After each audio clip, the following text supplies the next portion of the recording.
Do you have a lot of cardboard boxes that just randomly showed up one day? You have a lot of spare parts, a lot of equipment that you need to upgrade inside of your Cisco router? Hi folks, I'm Matt Bullock, Technical Marketing Engineer with Cisco with the Integrated Services Router. Today I'm going to show you how to do some hardware upgrades inside of this ISR4331. Now a lot of what we're going to talk about today is going to pertain to the rest of the ISR4300 series. As a matter of fact, some of the things we're going to talk about, like the PVDM upgrades, some of the memory upgrades, those sorts of things, are also going to pertain to the 4400 series, so the entire ISR 4000 family. Now, there's a lot of topics, a lot of things that you can upgrade inside of these systems, so we're going to split it up into two pieces. First part, we're going to talk about the power supply upgrade. We're going to upgrade the power supply in this 4331 to a Power over Ethernet, a PoE power supply. We're also going to upgrade and add a PVDM DSP module. So if you're doing any voice transcoding, this will show you how to get that module installed inside of the system. Then finally, in the first video, we're going to show you how to upgrade an mSATA module inside of the system. Now this adds some storage inside of your router for doing things like hosted KVM, virtual machines, things like ISR, WAS, and other service containers inside of your router. Now the second video, we're going to focus on upgrading the memory. And that's special inside of the ISR 4000s because along with the memory upgrade, you also need to upgrade the flash inside of the system. I'll tell you why we do that in that video. And when you do the upgrade for the flash inside of an ISR, you also need to keep in mind that there's a little bit more involved in that than just simply replacing the physical hardware. So we'll spend a little bit of time going through that video. Okay, so let's dive on in. The only things that you need to work inside of this system is a standard screwdriver and an ESD strap. Now, don't overlook the insurance that you get with an ESD strap. That $3 ESD strap can save you a world of hurt.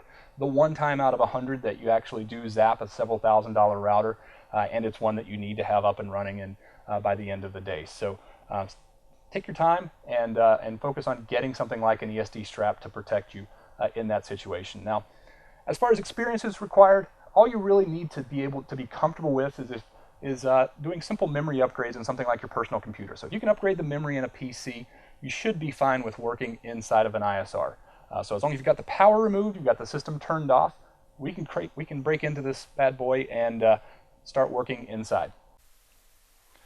All right, so here we have our 4331 on the operating table, ready for us to crack in and start upgrading the internal components. Most important thing that we've done to prepare for this is that we've removed the power from the system. So we've completely removed the AC power cable. You can leave your network cables connected if you wish. This one, of course, doesn't have any in it. But absolutely critical that you remove the AC power from the system, especially since we're going to be upgrading the power supply in this guy. Really, just to be safe, anytime you're going to remove the cover, I would just remove the power cable completely. Give it a few minutes just to discharge any capacitors, just to be on the safe side. Only other prep work really is we've got our ESD wrist strap on here, so we're well grounded. Again, just an ounce of prevention there that can save you a whole lot of heartache. As far as removing the cover from a 4331, pretty straightforward. We've got 4 screws along the front or the I/O side of the system. The 4331, we've also got 2 screws on either side, or one on either side here of the cover. One on the left side and one on the right side. Definitely do not forget those screws because the cover won't come off without removing them. I like to use one of these little magnetic dishes to keep the screws in place. By the way, the screws from the sides are slightly longer than the screws from the top of the cover. Just make sure you don't get those switched around or you'll just spend a few minutes trying to find the right screw that fits in place. Once you've got the screws removed, the cover just simply hinges right up. We've got little hinge fingers on the bezel side of the system, and that's it. That's all it takes to get inside of most ISRs. Actually, it's about the same. So inside you can see the business components. Not a whole lot of space really required for the router itself. A lot of space up here for the modules themselves, and then of course the power supply. Inside we've also got the DRAM and the flash that we're going to be talking about in a little while. But for now we're going to be upgrading, adding in an SSD and a PVDM DSP module.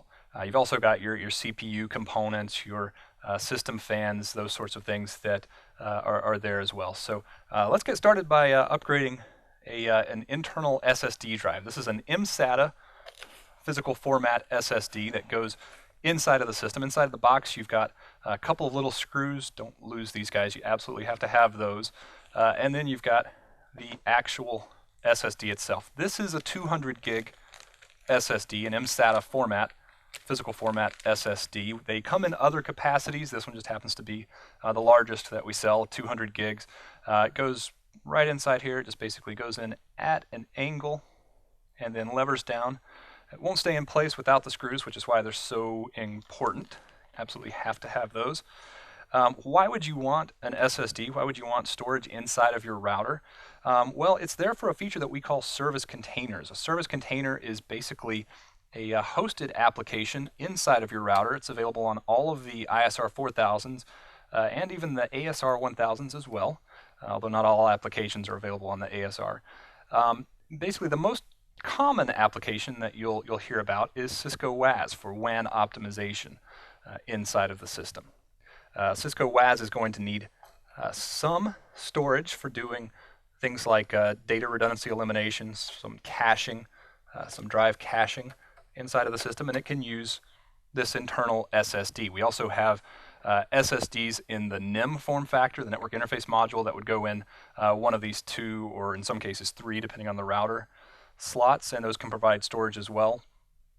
We also support third-party service containers, so those applications would have access to the storage, whatever size virtual disk they need for those, in that case, KVM applications, so kernel virtual machines, running in a standard Linux environment, which is what we have really running inside of the ISR 4000. So it gives you a really convenient, really useful place to host applications inside of the system. Now, we don't include any storage by default on the system. It doesn't make sense really to charge folks for storage on a default system if they're not going to be doing service containers, things like WAS or other service containers. So it's optional. You have to add it in there. You can, of course, order it from the factory, or you can add it in after the fact, as we're doing today. All right, let's move on. So say we're going to be doing some voice on this bad boy. We need some PVDM, we need some DSP modules in here. DSPs go in along the side here. All ISR 4000s have a PVDM slot. The actual slot type is called the ISC, the Internal Services Card slot, but currently, at least right now, we only have a single type of module that fits into the ISC slot, and that would be a PVDM4. That comes in another standard, nice small Cisco box again, with a handful of screws. Don't lose these again. And of course, the module itself in ESD packaging.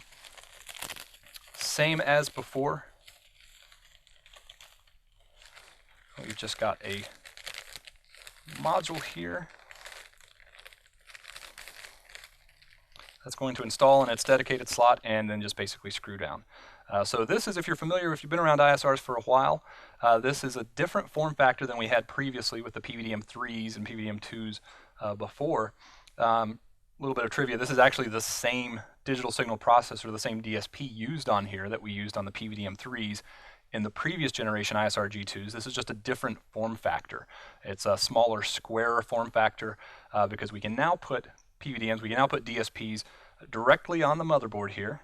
You just basically put it over the socket there and push down. That's really all there is to it, and then screwing it in.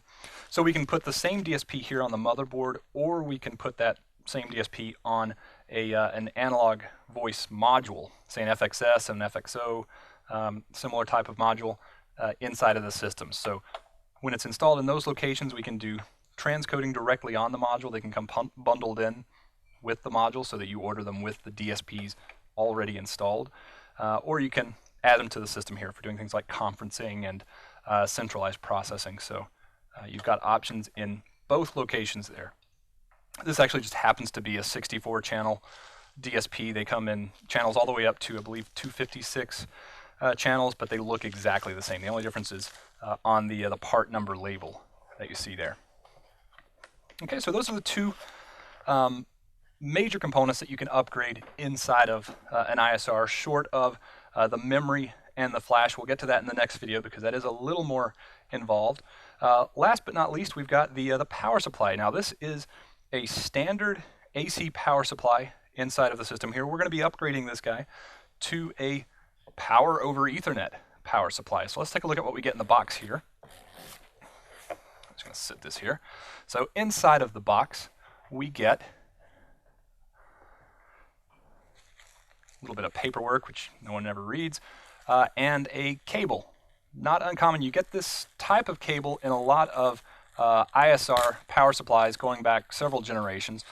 This is basically your 48 volt or 50 volt DC cable that runs from the power supply. It's a dedicated power feed from this new PoE power supply to the system board itself.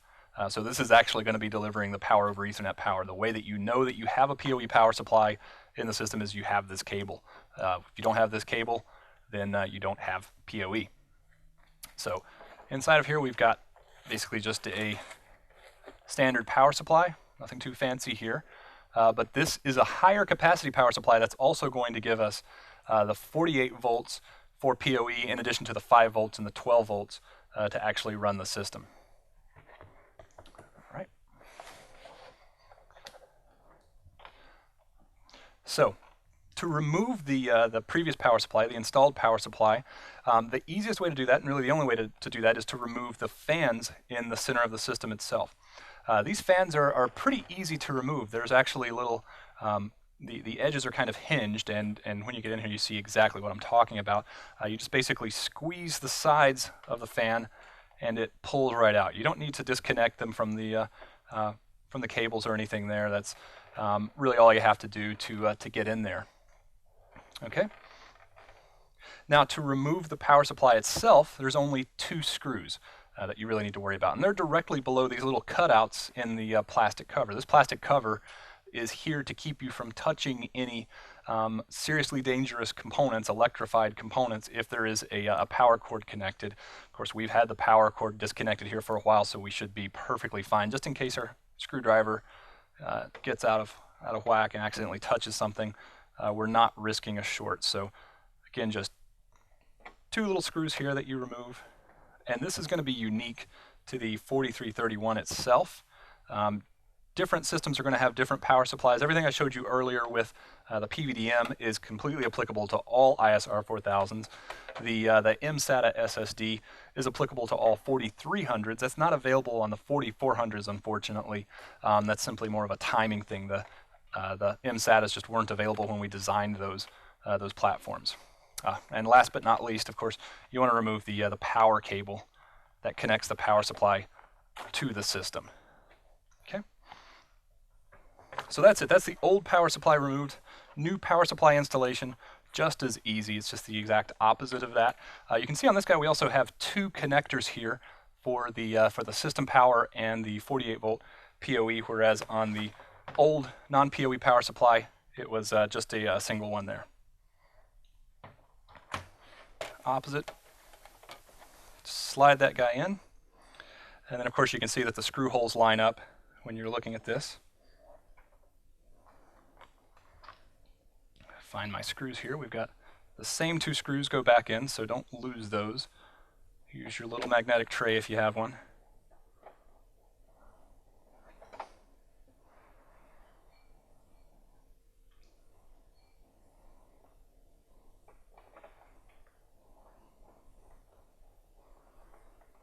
There we go. And then since we're here, we can just go ahead and reinstall the fans. They just latch back in the same way they came out. Usually easier to install one side and then just push down and install the other. Nice and simple. Reinstalling the power, really there's no way to do this wrong. They're keyed so they can only go in one direction. Now, a common problem in some ISR power supply upgrades is that folks will lose this cable. So if you've lost this cable, if you've thrown it away, you can get one from Cisco. It's not a standard part, but TAC can usually get you one. But these are not easy to come by, so definitely do not throw these away. If you just don't know what they are, it is important. And it's not uncommon to see people upgrading a PoE power supply and not having PoE. This is the reason. This is exactly why. So it's basically run the cable. I find that it's easier for this cable to run it underneath the other power cord. In some cases, depending on the cord length, it might work better on top. And then again, this cable is keyed, so you can only connect it on the motherboard and on the power supply in one direction. There's no real way of doing that incorrectly there. So that's it. We basically installed the power supply, a new SSD drive in the system, and a PVDM in just a few minutes.